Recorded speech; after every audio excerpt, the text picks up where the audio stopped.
Yes, people, I'm Srini, and you are watching MTAG TV. It's the final day of the season, and oh my god, we are so hyped for this one. You know, so many permutations and combinations for the top four for the Champions League and all of that. Of course, it's Sergio Aguero's farewell game as well. It's Roy Hodgson's last game in management for Crystal Palace, so it is a crazy day of football. There's no way better to start. Of course, let's go to Kabir. Your team is in the top four race. It's not been the best season, and funnily enough, you are facing Crystal Palace. It may be a repeat of Istanbul. So going into this game, how are you feeling? Because Liverpool are starting to slowly but surely come back.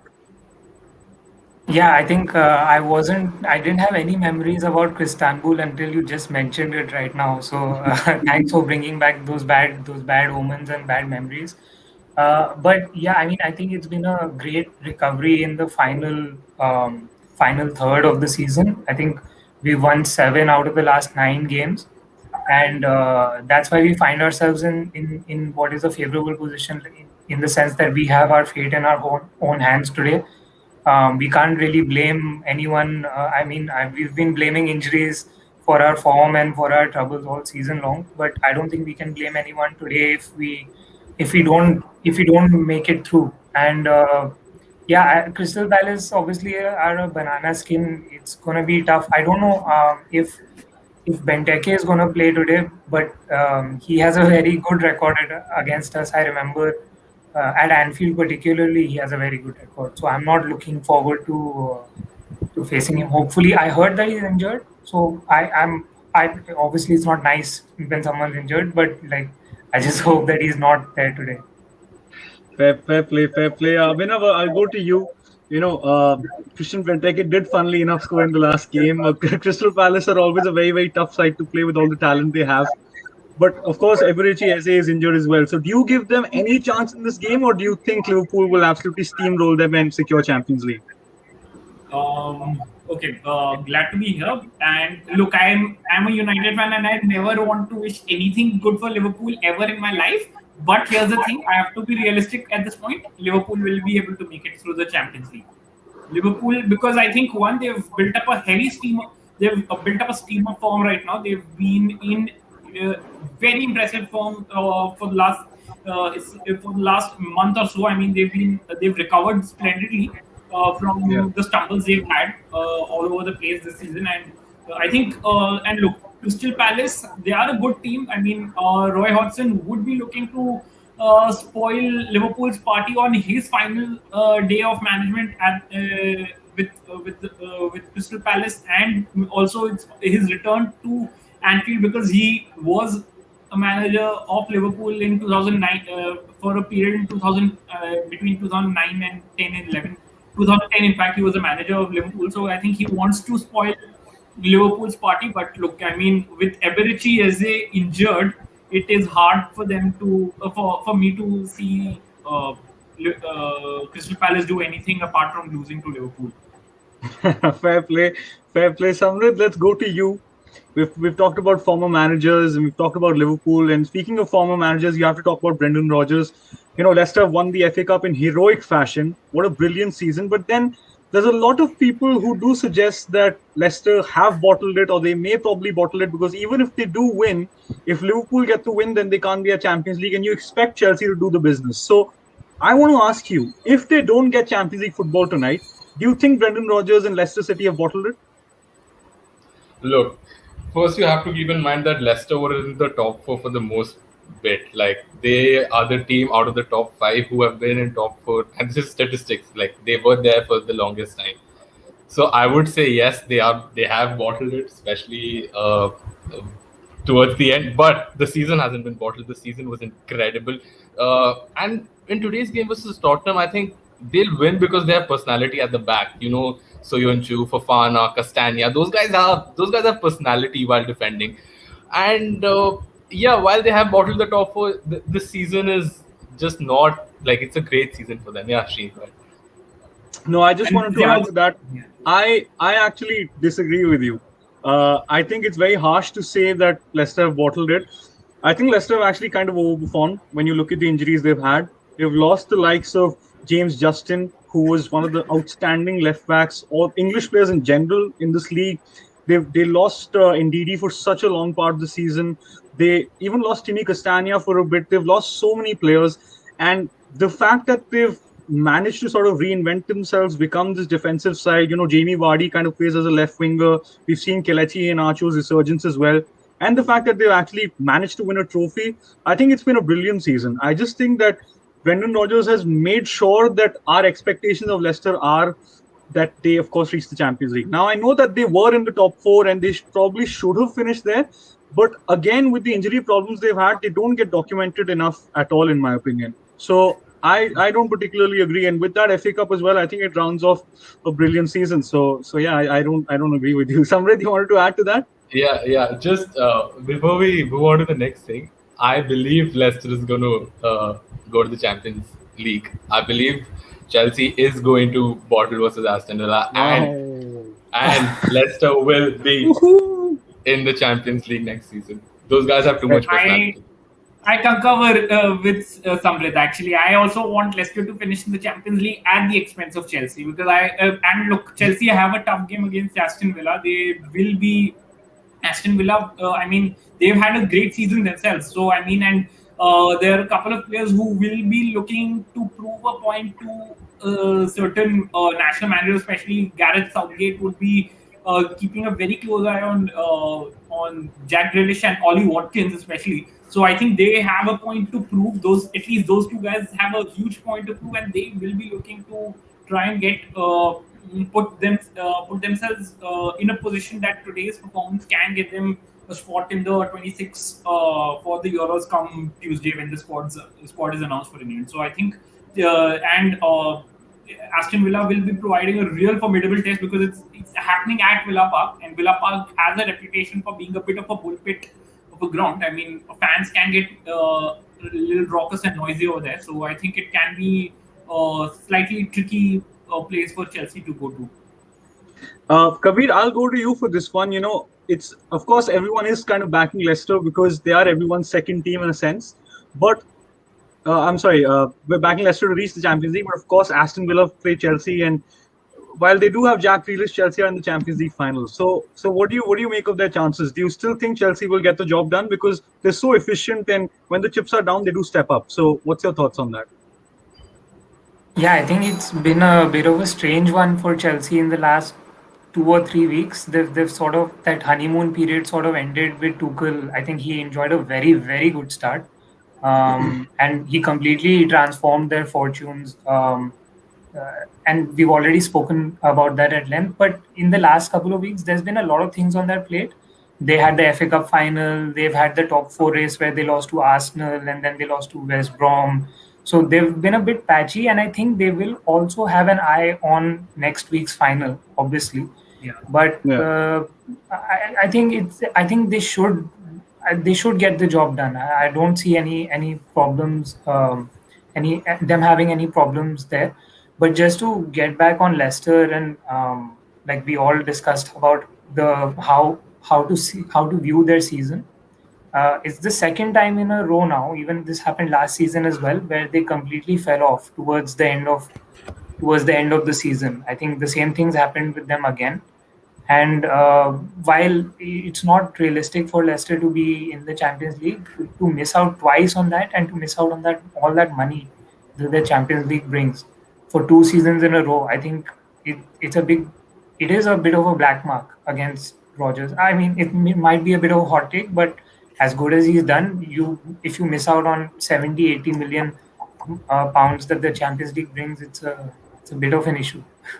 But my question is, Leicester have a brilliant starting 11. There's no denying that. But do you guys think they have the squad to reach the Champions League? I really, really don't think so. I mean, the backups to every position, we can talk about Iheanacho now, but he's only just turned up. I mean, they still have someone like Mark Albrighton who plays as a right wing back. Wesley Fofana has stepped up, but again, without Johnny Evans, that defense crumbles. They haven't had Kagla Soyuncu for a long part of the season. Wilfred Ndidi is irreplaceable in that team. So while, of course, it's a big blow to miss out on Champions League, I also feel that squad isn't big enough, which is why when they sign the likes of Jeremy Boga next season for about 30 odd million, when they get Lille's Boubakary Soumare in as well next season, which is pretty much confirmed by Fabrizio Romano. Yeah, I mean, then I think they're better displaced to actually reach the Champions League, but I don't think they can compete on two or three fronts because they just don't have the squad for it. Abhinav with a phone call there. We're not going to ignore it. It has happened. No worries. But speaking of Leicester, Samridh, I'll go to you. Now, this isn't supposed to be a Harry Kane discussion, but then we might as well have it because it is the elephant in the room. Now, before we talk about where he goes, what he should do, I have an interesting question, right? So, I don't remember the particular gentleman who actually just talked about this, but basically he made a very interesting point about how when Paul Pogba talks about how he wants to go and win trophies, how he may potentially want to leave Manchester United, which he never really says directly, he gets absolutely destroyed for it on social media. People assassinate his character. But if you watched Harry Kane's interview with Gary Neville on the golf course, he's pretty candid about the fact that he wants to leave, that he wants to have a chat with Daniel Levy, etc., etc., etc. So, do you think there's a difference in treatment and it's particularly unfair? Because I think it kind of is in a sense. What's your take on that? Definitely, definitely.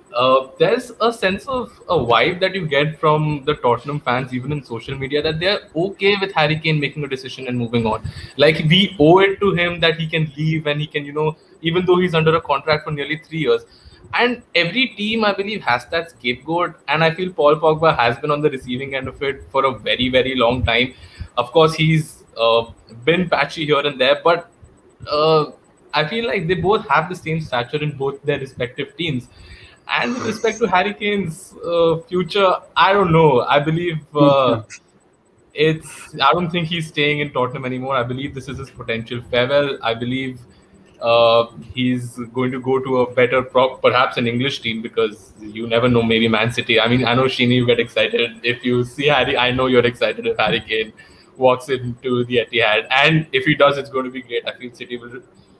If it happens, I'm not turning on my telly next season. I'm not going to bother.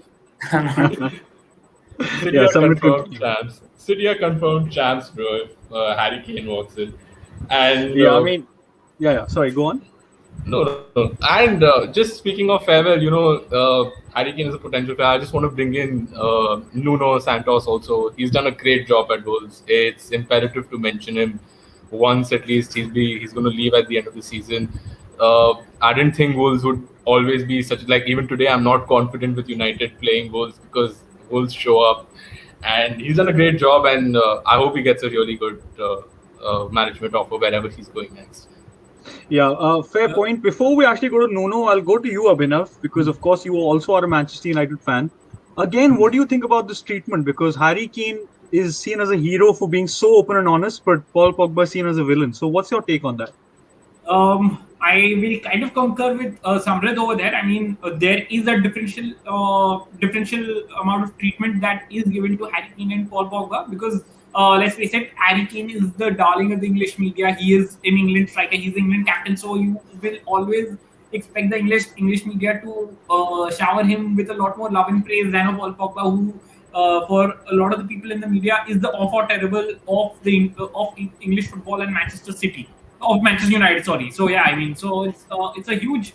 There is a differential amount of treatment that they get, but also, I mean, sometimes Pogba, even if he doesn't say, the noise that the people around him constantly generate at times when the season for United is at critical junctures, like a Mino Raiola saying shit before the game against RB Leipzig, or right now his brother saying stuff before the Europa League final and all. I mean, you kind of just wonder at times where does his commitment lie? Does he feel committed to the jersey or not? And look, if he's not committed to the jersey, then I would, if I was the manager, I would tell Paul Pogba, just catch the first flight out of Manchester and get the fuck out of here.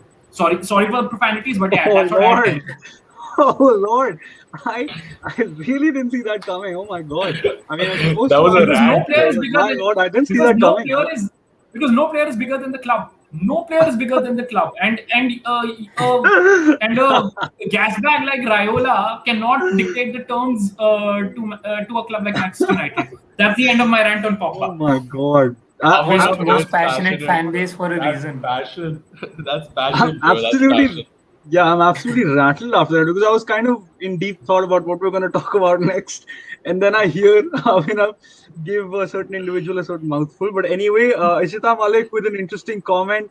She says, "How much does Aguero leaving really impact City's worth as well, game strategy, etc." Guys, should I touch on this? I mean, Please, I am. Yeah, please I'm do. most, I mean, please No do. I one mean, has. today, No one. You're take itching, over. Srini. I know. You're itching yeah, to I get think this. I You've think been talking. just keep it as passionate as Abhinav without maybe some of without the the f swearing. bombs and then yeah. Yeah, yeah. I mean, I'll try not to swear, but see, from a so let's touch on the strategy, tactically, things like that. I think the decision of making sure that Sergio Aguero leaves the club is the right decision, and is a decision that I didn't want to happen because you never really want the greatest player of all time for your club to leave. But then at the same time, he just cannot stay fit. He is on the wrong side of 30. He still has the ability, and he has shown that when he's played in glimpses. But the guy's almost been injured for a year. And well, a football club is a business, and you should always think about the long term future of a club. So I think letting Sergio Aguero go is the right decision. And it's kind of beautiful to see him play alongside Lionel Messi because the Barcelona move is imminent. So in that sense, I think it's totally the right decision. I think Pep Guardiola mentioned as well that in the Champions League final, there's no way Aguero starts because you have to be cold, you have to be impartisan, and I agree. We are a side that plays better with a false nine. We're very, very fluid. And centre backs really don't know who to mark. So in that sense, playing Aguero is kind of senseless in my opinion.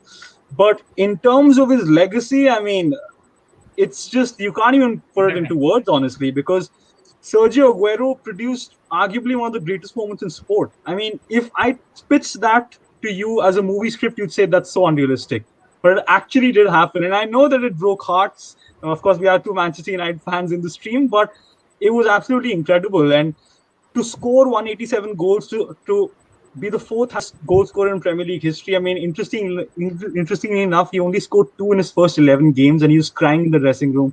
Michael Richards, revealed that he said that Aguero didn't believe in himself. He thought he wasn't good enough for this league. The fact that he scored so many goals despite being injured every season, we have never seen Sergio Aguero be at his 100%. And the fact that he's still done so much in the league, the fact that he has the greatest ever goals per game ratio, the fact that no one has ever scored as many goals against the top six since he's come to the league. I think he has the most hat tricks ever in the Premier League alongside Alan Shearer, or maybe even one more than him. I mean, his legacy is absolutely incredible. There's not a team in the world that he's not destroyed, honestly. So, yeah, man, I think it's going to be a very emotional one, and I'm definitely not ready to watch the game, honestly, because Sergio Aguero is everything to this club. I mean, a statue isn't enough for Sergio Aguero. What he's done, how he's tormented teams for is it a decade now, is just absolutely off the scale. And 38 million to get a striker of his quality who ticks every single box out there. I mean, words really don't do justice. So that's my take. But guys, I want to ask you as well because this guy's a Premier League legend, regardless of what team you support, right? So, Kabir, what's your thoughts on Sergio Aguero, man? Yeah, first of all, as a Liverpool fan, obviously I'll be happy to bid him farewell, and the fact that I think it was against us that he had a goal at home in the Premier League every season. I think bar Yep. the last couple of seasons. So seeing you just knew when you were coming up against that guy that he was just a menace. Honestly, like I in the nicest way possible. But Yeah. also, I wanted to touch upon something else which we didn't see on the field. For those who might not have seen the Amazon Prime documentary about City, where they sort of cover him and his personal life off the field. He had certain difficulties in his personal life and in adjusting to England and to Manchester. Not knowing the language barrier was always there, and the fact that he lived alone for long periods of time away from his family entirely. So I think that is a testament that despite such difficulties in personal life and off the pitch, he was such an elite striker and player for Man City for a decade, as Srinivas said. So that I think is one thing that I take away from him. That's what makes him really elite for me. Totally agree. I mean, I'll go to Samridh for this one as well because I think all of us need to touch on Sergio Aguero. What an absolute legend.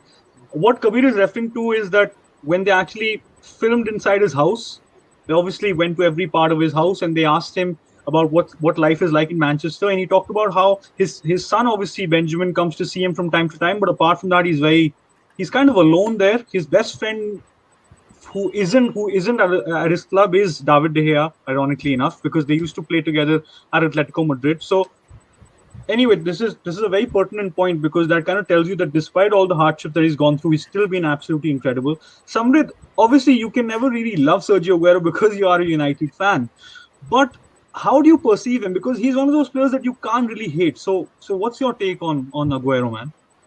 Look, I can't really love him, of course, because he's broken my heart quite a bit.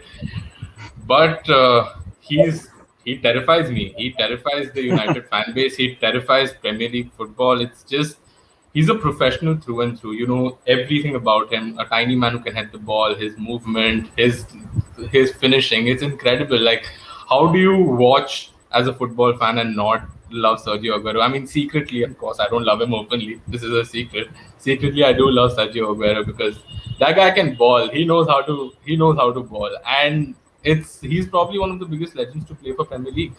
And for him to go is a sad day for everyone, not just City fans. It's just when you look at. I still think, at the back of my head, because he's been here since so long, I always think, oh, Sergio Aguero is going to play. Oh, Sergio Aguero is going to play. Sergio Aguero is. But, of course, times have changed. And I feel he's a great addition to Barcelona, playing with his dear friend Messi. Wish him the best of luck. And he deserves the statue. He completely deserves it. And I'm sure Manchester is always going to be very close to his heart. I mean, he's made a name here. He's made his name.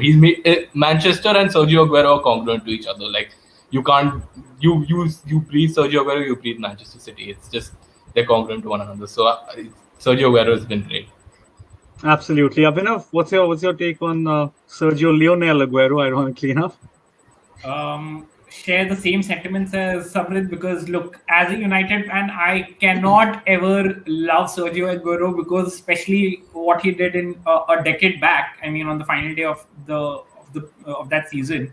So, but yeah, I mean, as a striker, I think modern day Premier League has not seen a striker like him, or will never ever see a striker like him. I mean, his predatory instincts in front of the goal. I mean, it's quite something else. What he as complete a centre forward for the modern day game as there ever can be. I mean, one of the most prolific goal scorers ever in the league. I mean, he's one of the greatest ever deals that the Premier League history ever. I mean, 38 million pounds, like you rightly said. I think one of the best users of 38 million pounds that can ever be for any team. I mean, he just completely revolutionized Manchester City. I mean, as a striker, one of the best players. And look, I mean, and as thorough professional as you could get. I mean, you'd not hear a lot of him being involved in any kind of escapades or any shenanigans that might tarnish his name and all. He was almost, as you say, the quintessential good guy of the Premier League. He was. So I mean, hope if he's going to Barcelona, hope he has the kind of an impact that he's had at Manchester City. I mean, even on the limited scale, he'll be there for whatever time, and may he have a great career, man. I mean, he's been. Secretly, I've kind of always wanted an Aguero-like striker in Manchester United, but that's never. I don't know when it never happened. I don't know whether it'll happen, but I mean, he's been a complete legend. As a football fan, it's impossible to hate that guy. It's impossible to try and to have any kind of rancor towards Sergio Aguero. May he have a good final day. 100%, man. And just one thing that people don't remember is that when Guardiola actually came in, he brought Gabriel Jesus to be his successor. And at the start, Gabriel Jesus was favored above Sergio Aguero. And Sergio Aguero had to transform into this whole new striker. The amount he actually got involved in build-up, his work rate, everything else, he became a new striker and he was at his very best. So, yeah, man, Sergio Aguero is, I mean, according to Alan Shearer, who scored the most goals in Premier League history, he is the best foreign import ever. He, according to him, is the best striker of all time as well in the Premier League. So just an absolute brilliant player. And yeah, man, just credit to Sergio Aguero. What a player. But let's take a couple of the comments as well, because this is kind of a day for farewells. Apparently, it is Genie Wijnaldum's farewell. I'm not particularly sure. It is definitely Roy Wes Hodgson's Morgan's farewell, which favourite. we did touch on. Sorry? Wes Morgan's farewell as well. West Morgan's farewell, Captain Morgan as well. So yeah, man. I mean, it's quite an emotional day for the Premier League. So let's take a couple of the comments. Arnav Deshpande saying, "How much have United missed Maguire? Is the defense completely dependent on him? Deserves much more credit than he gets." All right, Samridh, I'll go to you for this one. I personally think that Harry Maguire gets too much criticism, and he actually is one of the best centre backs in the Premier League. So what's your thoughts on that? Because without Maguire, I mean, Kabir would be smiling because Liverpool absolutely battered you guys. So what's your take on that? No, right. Arnav is 100% right in his analysis of Harry Maguire because he's a solid rock. I mean, he's slightly slow, but centre backs can afford to be a little slow, in my opinion, as long as they're resolute, as long as they're strong. Harry Maguire is a strong centre back. He knows how to defend. It's difficult to get past him, which gets overlooked often because he's a big guy who gets landed on the internet all the time, especially with that price tag. People expect a whole lot from with huge price tags, but without him, I think the United defense is quite lost. I have reservations about Victor Lindelof since he's been here. I feel his positioning is sometimes not that great. We just signed Eric Bailly also to a contract extension, who's not been very fit since he's arrived at United. Luke Shaw is having a tremendous season at left back, so he's the only one. But I feel that left side is, it's Luke Shaw's side, but through the center, if Maguire is not there, it becomes very difficult. And I hope he is there for our important European final because we need Harry Maguire at the back. And it seems like whoever you pair Harry Maguire with, it just comes down to Harry Maguire, be it Victor Lindelof, Eric Bailly. So yeah, Harry Maguire is important, and we'll just go to Abhinav to add his point of view also on this. Yeah, sure. So, without Harry Maguire, United's defense is like a lost kid. The entire defense completely does not know where. I mean, they do not know the head or tail of defending after with his absence. I mean, that price tag is not something he can ever be blamed for. I mean, it's the fault of the market dynamics that there are now, especially after that Neymar transfer, that fees have just become so inflated. So he can never be blamed for that price tag, and silently he's been one of the best defense centre backs in this season of the Premier League. I think if we have to think of a team of the year, I think Harry Maguire definitely is in with a very, very big shout to be in that. I mean, the way he's performed, especially recovering from the early season, the horrors he had. I mean, the saga of Greece and everything else that happened along with that. I mean, the way he's recovered and the way he's captained United. I mean, as good a captain as you would see in the Premier League. I think he exemplifies that it is not necessary for a captain to just constantly shout to make an effect, to have an effect on the team. Sometimes it's small things, the smallest of actions, or a quiet word that can make a captain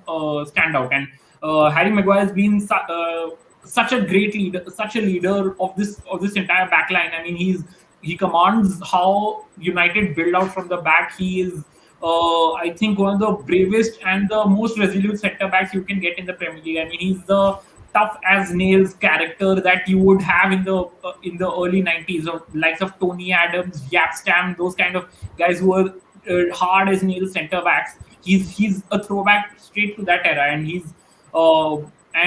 if he's not in that starting lineup for Wednesday, I mean, I really fear, as a United fan, I am fearing what might happen. We might just have to outscore Villarreal on that day, because it's otherwise without him, the United defense is lost completely. And I'm kind of hoping Ole is playing a real deadly 4D chess mind game on this, that he's constantly saying that Maguire is injured, he might not be fit, and come on Wednesday he might actually have Maguire lining up on the pitch. So hopefully, I mean, Ole is playing that game. So hopefully, I mean, let's see what happens. I mean, I'm desperately hoping he gets back to fitness, because I think even England would be needing him immensely in for the Euros, because apart from, because he, again, for the England lineup also, he brings that a leadership presence to that back four. I mean, he instantly commands that area very much. So I think hopefully he's fit enough for Europa. Fair shout, fair shout. I mean, I hope that he isn't fit for the Europa, because I definitely want United to absolutely get destroyed in that final. But anyway, speaking of starting lineups, we have to talk about Liverpool starting lineups. Guys, you should stay on the live, by the way, because we will be revealing the starting lineups. Avichal Gupta, shout out to you, my guy. He puts the starting lineup of Liverpool to play Crystal Palace. Alisson starts in goal. Trent Alexander-Arnold, Nat Phillips, Reece Williams, and Robertson, of course. Fabinho, Gini Wijnaldum, who is potentially playing in his farewell, starts today. Thiago, and of course, the classic front three of Mo Salah, Bobby Firmino, and Sadio Mane. Kabir, let's go on to you. How do you feel about this lineup? Reece Williams and Nat Phillips. Nat Phillips did play really well in the last game. Reece Williams has still not fully convinced you, I know, because you have threatened not to watch the games in our group chat. So, what's your thoughts on this setup? Yeah, no surprises really. I think this has been pretty much our lineup for the last 3 or 4 weeks. Since Kabak got injured, Williams has come in, and I think hindsight is 2020, obviously, but I think looking back at the terrible run of form that we were having in the early months, from January to March, it usually came down to Fabinho not playing in midfield. So Klopp has thankfully realized his mistake in that department. And even though Williams is a bit of an amateur and he does have a lot of limitations, he does have very good application. He does what's asked of him. Like, he doesn't do anything extra. And Fabinho protects those guys really well. And Nat Phillips, he has a big game coming up. I think, I'm not sure if Benteke is playing, but if he is, then it will be a battle of the two big headers of the ball. So I think hopefully, we get to see Nat Phillips have another solid game. He was man of the match against Burnley last time, so hopefully he can continue with this good form to get us over the line. I mean, I hope that really does not happen, because I desperately want to see you guys in the Europa League. But of course, guys, as I said, we are going to be revealing the starting lineups. So shout out to Web of Goal in the comments revealing the Arsenal lineup. Bernd Leno, Callum Chambers, Rob Holding. I'm sorry, guys. I am laughing because Arsenal honestly do amuse me. They are absolutely just such a banter club. But anyway, Bernd Leno, Callum Chambers, Rob Holding, Gabriel Magalhaes, Tierney, Xhaka, and Partey in midfield. Nicolas Pepe, who is of course in brilliant form. Martin Odegaard playing as a number 10. Emil Smith-Rowe starting as a left winger, and Pierre-Emerick Aubameyang as well. So no Lacazette, which is a bit of a surprise considering how good he has been this season. No Bukayo Saka as well.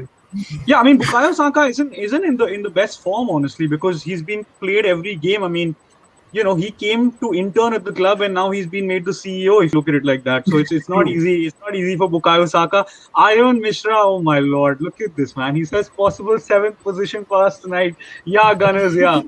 All right, guys. So we haven't touched on Arsenal. We haven't touched on Tottenham. We've touched on Liverpool, of course. So I'll go to Abhinav for this one. How do you see Arsenal doing tonight? What do you think will happen in this whole race for the Conference League? Because Arsenal and Tottenham look the likeliest to actually reach. So what's your thoughts on that?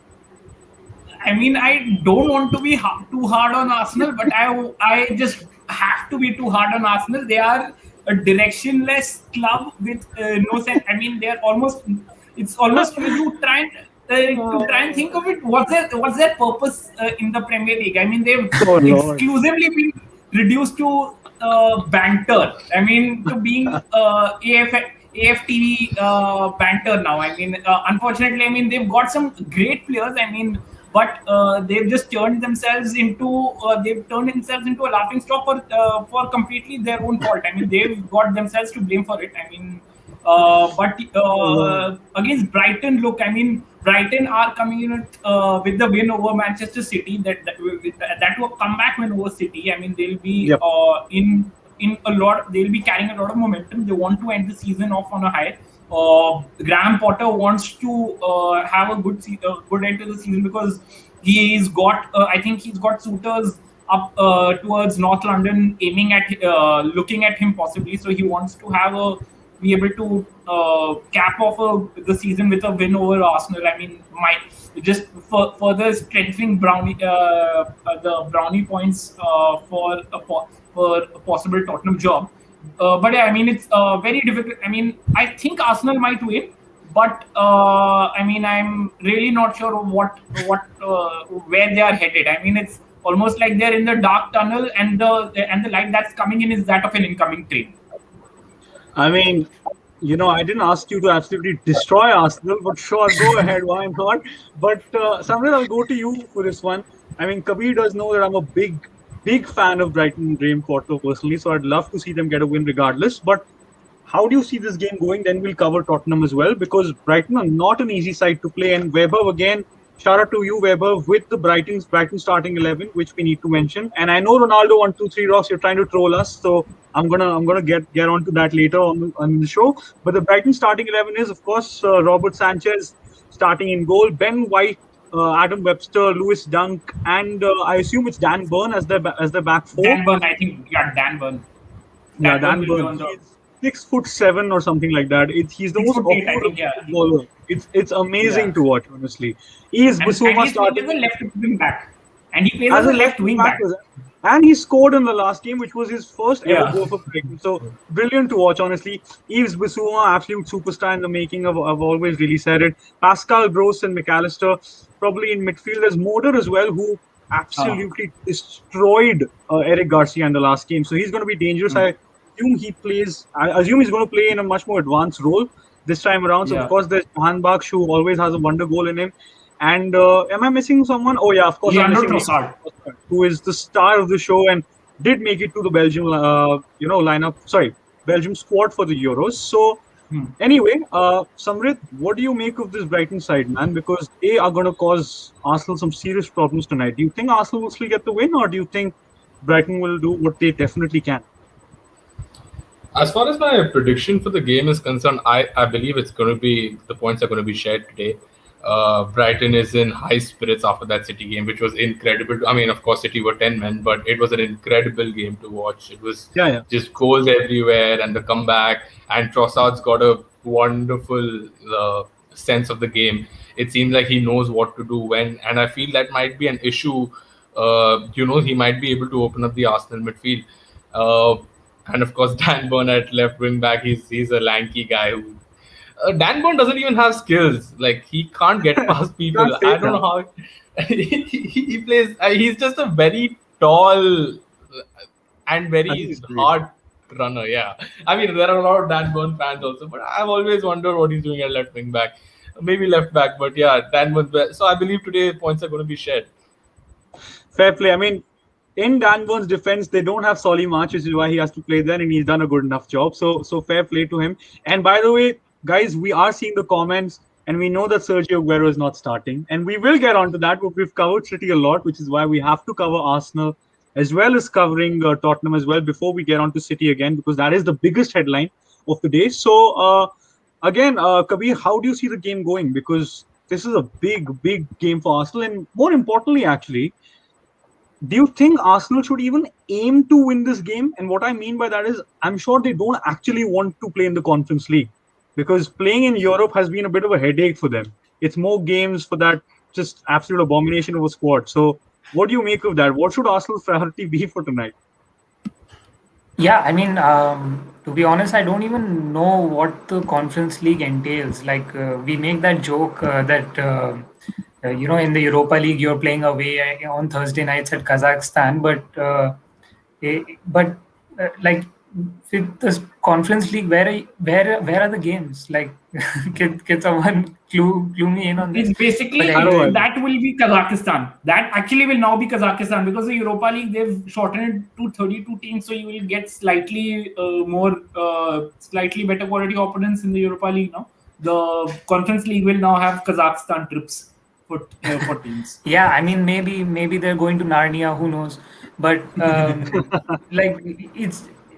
I don't think it honestly they shouldn't be looking at it. If it was me, if I was an Arsenal fan, I would be hoping that my team disappoints me today and lets me down and drops out of those places, because it's just an additional strain. Longer traveling on Thursdays, having a strain on the squad.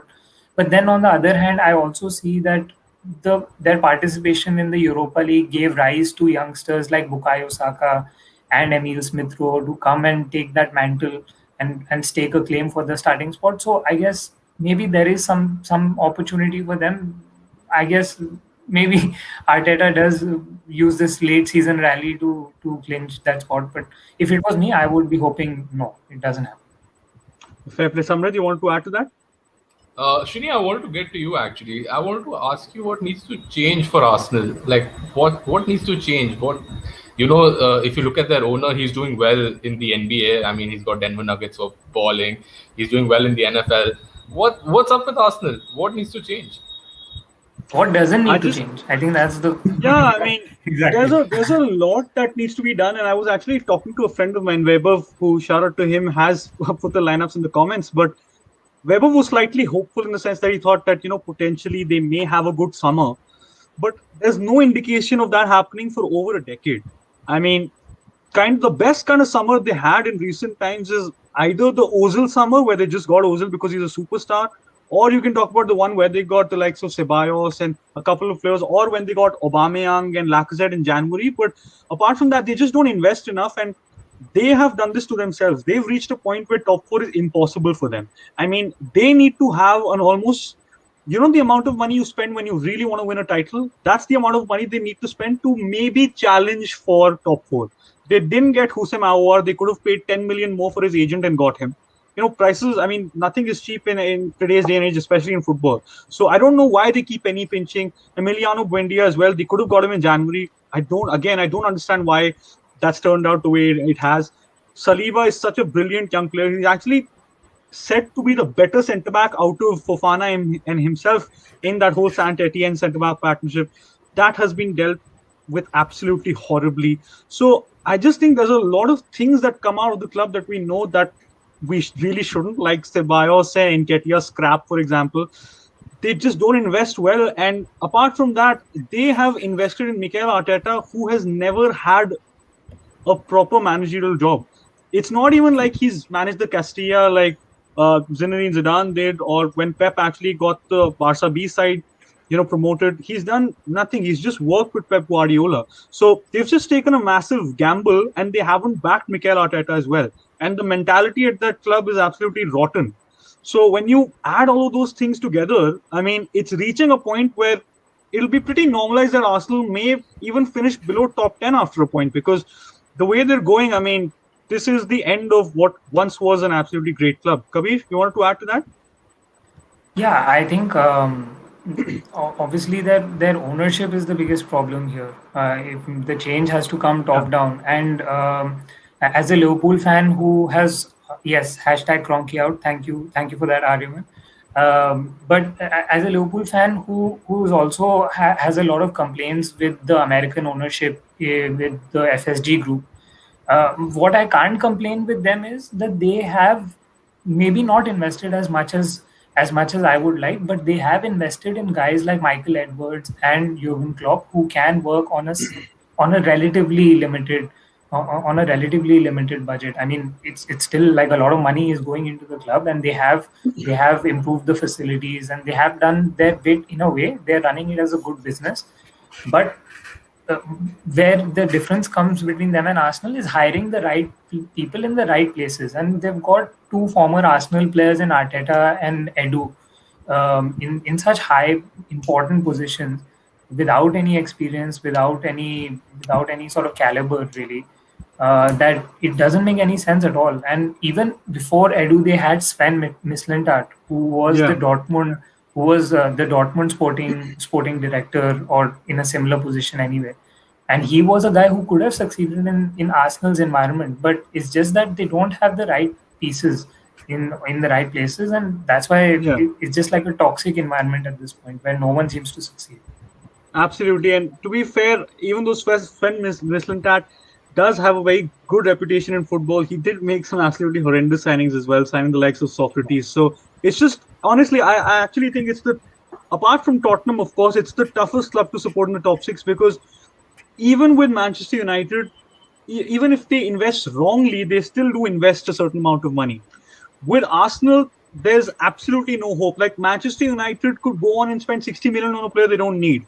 Arsenal won't even do that. So that's why it's a very, very tough club to support. Let's take Ariman's comment, guys, and then let's head to Spurs. And then we have to talk about the Aguero thing because that is the biggest headline, as I mentioned. Ariman giving an Arsenal point of view here. He says, as an Arsenal fan, Arteta has been doing well since Christmas. Only issue would probably be playing Pepe more since he takes time to warm up to the environment. Plus, a big need for a leader. Yeah, absolutely. You haven't had a proper leader since Paddy Vieira, to be very honest. Absolutely. But anyway, let's move on from that. Spurs play Leicester. Such a difficult game, honestly. I mean, that is just the worst kind of game to play on the last game of the season because Leicester will be fired up. And of course, they're on the back of that huge FA Cup win as well. So I'll go to Abhinav for this one. How do you see this game panning out? Because Tottenham do want to finish in that Conference League, ideally speaking. So, yeah. Leicester will be fired up, like you rightly said. I think Leicester are the more desperate team today, and at times greater sense of desperation sometimes propels the team to bigger heights. I mean, and today Leicester are desperate for those 3 points because they want those 3 points to possibly be able to force a bit of a decision on the Champions League places. I mean, they need those 3 points to keep themselves alive in the race, and they've sent out a very, very strong lineup as expected as it could be. I mean, they've gone for that usual back three that they've done recently. So Kasper Schmeichel, Timothy Castan, and Castan. Then they've got West Fofana and Carla Soyuncu in a back three. Then Tielemans, NDD, Albrighton, and Luke Thomas as the midfield four with Albrighton and Thomas as the wing backs. And they've recalled James Maddison into the starting lineup today. They've got Maddison in the starting lineup in the number 10 behind Vardy and Iheanacho. So it's a strong lineup on expected lines for Leicester. I mean, and they are very, very desperate for those 3 points, and I do not put it past them to actually get those 3 points because Tottenham, like Arsenal, the atmosphere completely is very, very poisonous over there. Especially after the revelation that Harry Kane has made. I mean, the atmosphere on the other side, North London too, is very, very down in the dumps, and they are lost. They need a manager for the starters. I mean, they can't start the next season with Ryan Mason taking them through. So I definitely see Leicester putting the Spurs side to the sword. I definitely see them putting Spurs to the sword. Fair shout. I mean, I kind of hope that happens too because you want to see Leicester get the best chance of the Champions League. But an interesting thing that I think we kind of are forgetting is that Salah and Kane are fighting for that golden boot. So, Kabir, I'll go to you for that one. Who do you think will come out on top for that? Because I think that's a very fun discussion. Yeah, I think for the second time in 4 seasons, it's come down to them on the last day for the golden boot. These two guys. Indeed. So again, it's a testament to their consistency and how they've been two of the standout forwards in the last 4 years. And I think Salah has the advantage in terms of the fixture difficulty in that he's playing Crystal Palace at home. But my mind goes back to a couple of seasons ago when on the last day of the season, Leicester played Tottenham at Wembley when it was their temporary home. It was 5-4 and Kane scored a hat-trick. So you never know. Kane, as we've already spoken, he might be on his way out. He always wants the individual honors. We know how selfish he is at times and how hungry he is for goals, like all elite strikers. So he might want to get his hands on that golden boot one last time before he walks out of Tottenham. So let's see. I mean, he might be fired up enough to take on Leicester on his own and sink them. Yeah, definitely. Samridh, just make a quick prediction: Salah or Kane? who wins the Golden Boot? Because they both tied on 22 goals, if I'm not wrong. Kabir would be Team Salah, but I have to be Team Kane here. It might be his last game in a Spurs jersey, and maybe not win the game, but at least score a goal or two before leaving. So I'm Team Kane here for sure.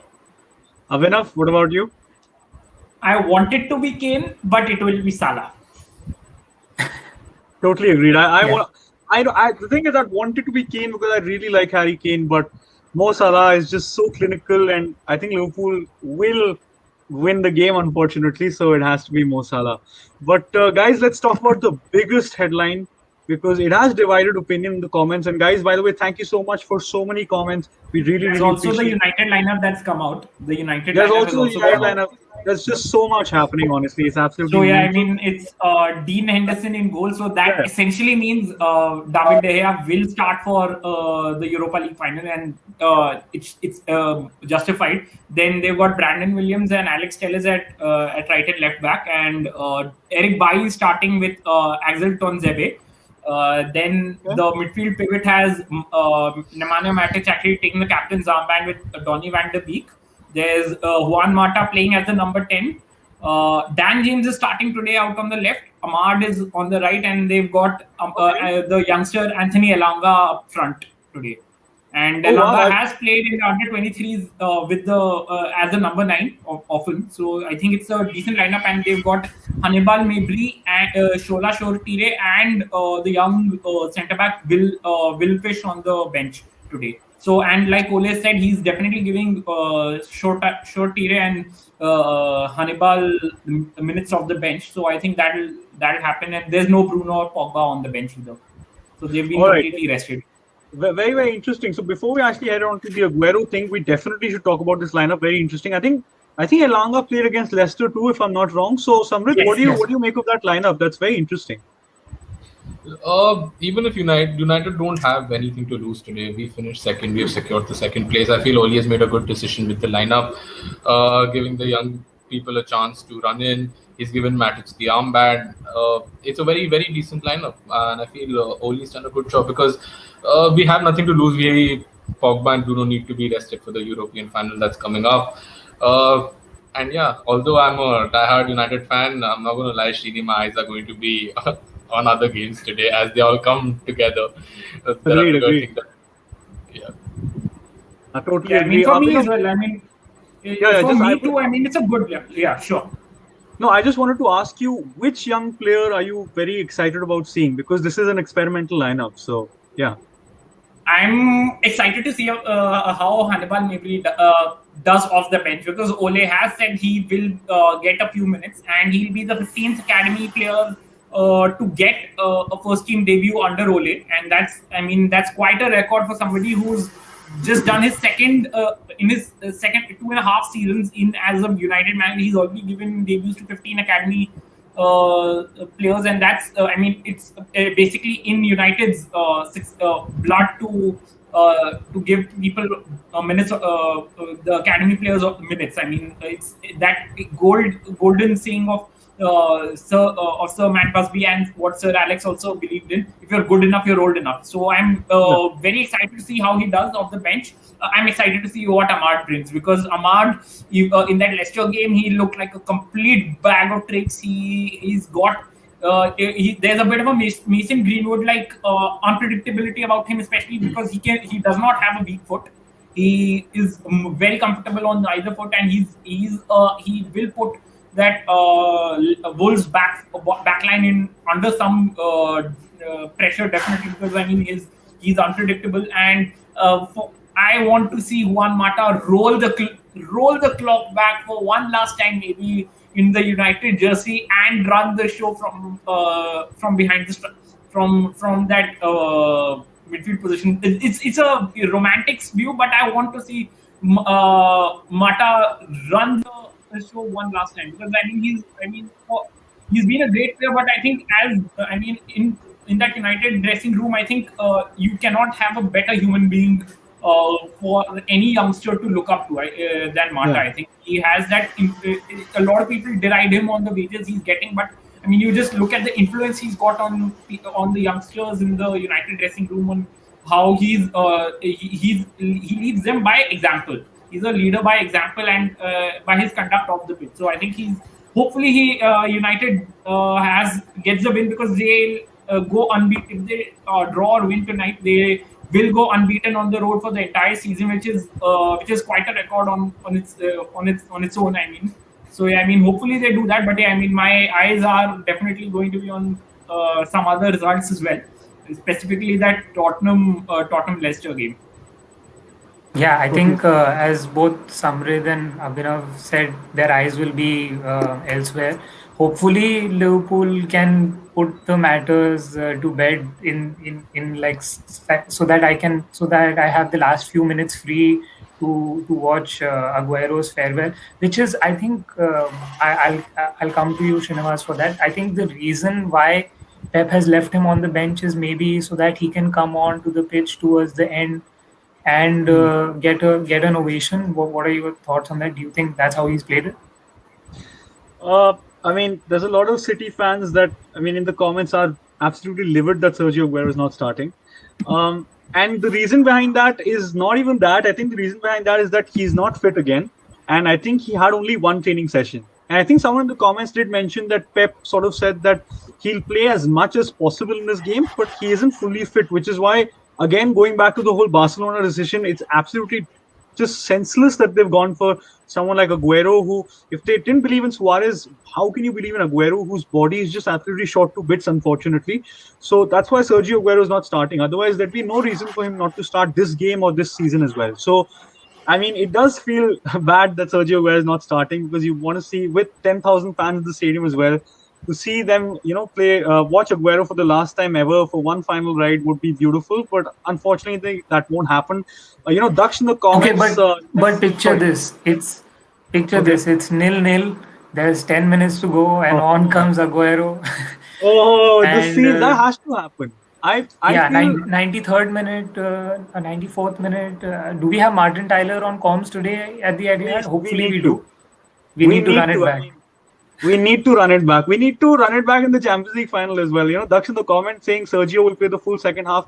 According to Sky Sports, I really hope so, because Sergio Aguero has not lost the ability, and even if he doesn't have a great game or a game to remember or whatever it is, just to see Sergio Aguero on that pitch for one last time is going to be emotional. And it's not, I don't know, I've not really it's not sunk in yet, so I'm pretty normal about it, but yeah, man, it's going to be a tough one, honestly, to even write about this, which I will after the game. So absolutely mental. Shivam in the comments says Aguero seems like a way to convince Messi to stay. Well, Messi is apparently staying, so there's that. And why would Aguero go if the godfather to his son is not at the same club, right? So yeah, I mean, I think Leo Messi is staying.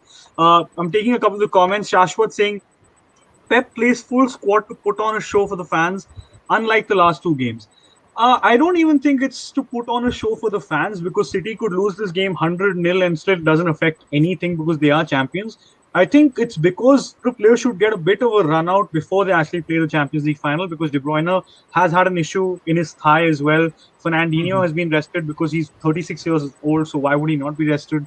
So, I mean, I think that's the reason why, I mean, a lot of the first team players are playing. Abhinav, you wanted to add to that? Yeah.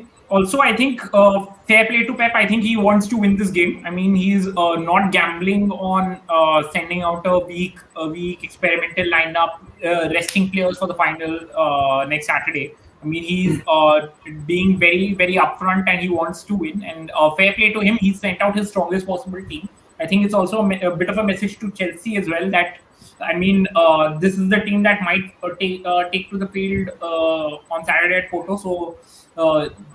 And if they do put Everton to the sword, I think it's definitely a massive warning sign to them. So fair play to Pep to sticking to his guns and sending out a full strength team, and hopefully Aguero gets as many minutes as possible in the second half. I mean, you would want to see how. I mean, as a football fan, I want to see a good perfect end to Aguero's time in the Premier League.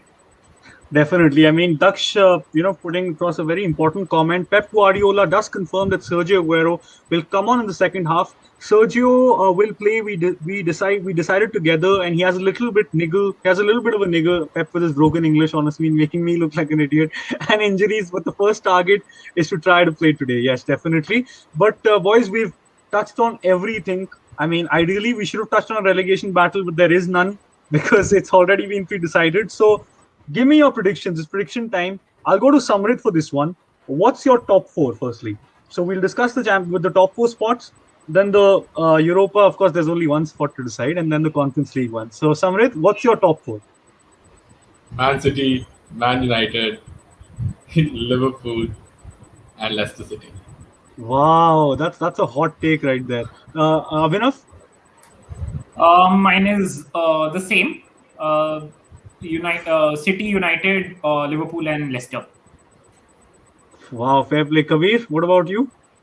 Yeah, even I'm gonna go for the no, I'm not doing that. Yeah, I'm you going for the can't. safe. I'm going for the safe choice. I'm gonna be going for Chelsea and Liverpool to bag the final two Champions League spots, and Leicester unfortunately might miss out today. Yeah, and I totally second that opinion. Chelsea are going to do the business against Aston Villa, even though it'd be lovely to see Jack Grealish put on an absolute masterclass. And Liverpool will do the business. Unfortunately, I really hope to God that Dwight Gale, just comes out of nowhere from like another football club and comes on in the middle of the match and does what he does or did what he did against Liverpool in the Istanbul incident. Aryaman saying, "Damn, no one likes Tuchel." No, we definitely do rate Tuchel, but it'd be lovely to see Leicester make the Champions League. All right, Abhinav, I'll go to you. Who makes the Europa League? Leicester's spot is confirmed anyway. So who takes that sixth position for you?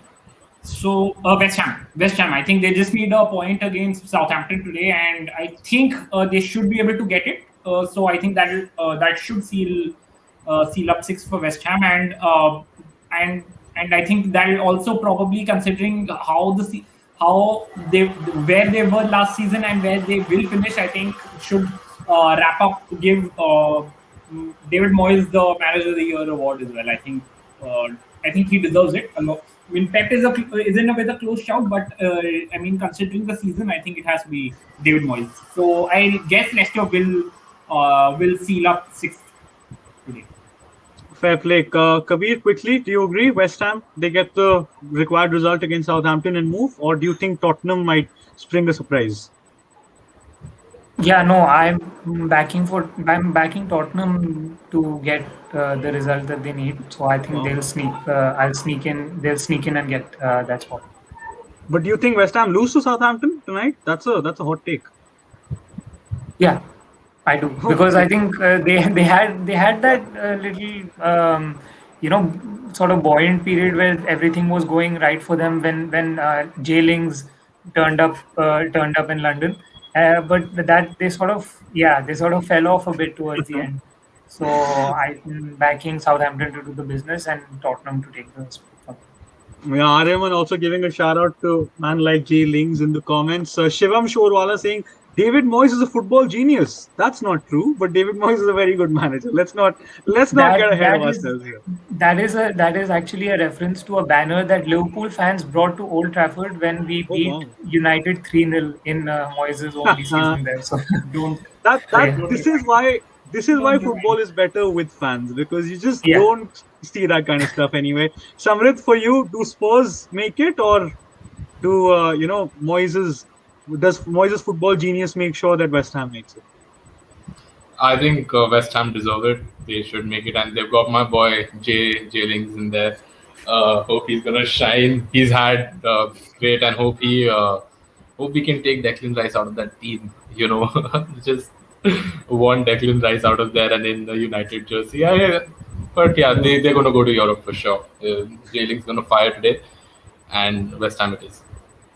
Yeah, I totally agree as well. Even if Spurs win, West Ham will do well enough to at least get a draw, because Southampton, I mean, ironically enough, even with guys like Vestergaard and Bednarek in the back, they can't really defend. So, yeah, I definitely think West Ham will do the business. And also because David Moyes is a football genius.